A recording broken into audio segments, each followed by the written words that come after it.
Double బెడ్రూమ్లో లబ్ధిదారులను ఎంపిక చేసి 18 నెలలు గడుస్తున్నప్పటికీ వారికి డబుల్ బెడ్రూమ్లో అప్పగించకపోవడం కల్వకుర్తి ఎంఆర్ఓ ఆఫీసు వద్ద ధర్నా చేపట్టారు.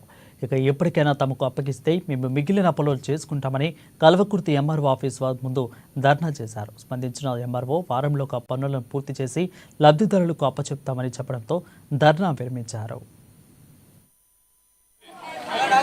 మొత్తం 240 మందిలో వెతికితే కూడా ఒక 20,000 వేతనం ఉన్నటువంటి వ్యక్తులు లేరన్న.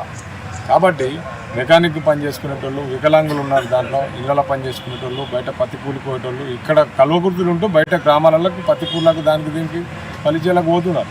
సీజన్ మీద ఒక నెలలో ఒక 10 రోజులు 15 రోజులు కూడా పని దొరికినటువంటి పరిస్థితి ఉన్నటువంటి వాళ్ళు ఉన్నారు. పిల్లల చదువులు కానీ హాస్పిటల్ ఖర్చులు కానీ ఇవన్నీ పోతే ఇంటర్నెట్ తప్పిన నయం అనేటటువంటి ఉద్దేశంలో ఉన్నారు. అదేవిధంగా ఇల్లు కట్టుకోలేనటువంటి పరిస్థితులు లక్కీ ట్రిప్ ద్వారా బాధితులను ఎంపిక చేశారు, లబ్ధిదారులను ఎంపిక చేశారు.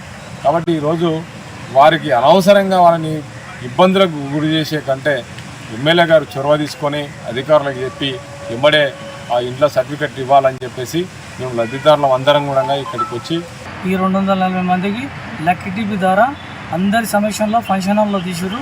ఇలాంటి అవకతవకలు జరగలేదు. అందరికీ కరెక్ట్గా తీసి న్యాయంగా తీసారు. 2 సంవత్సరాలు అయింది వచ్చేసి.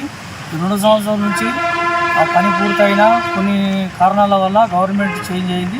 అప్పటి నుంచి అది పనిలో జాప్యం జరిగి కొంత నిరుపయోగంగా ఉంది.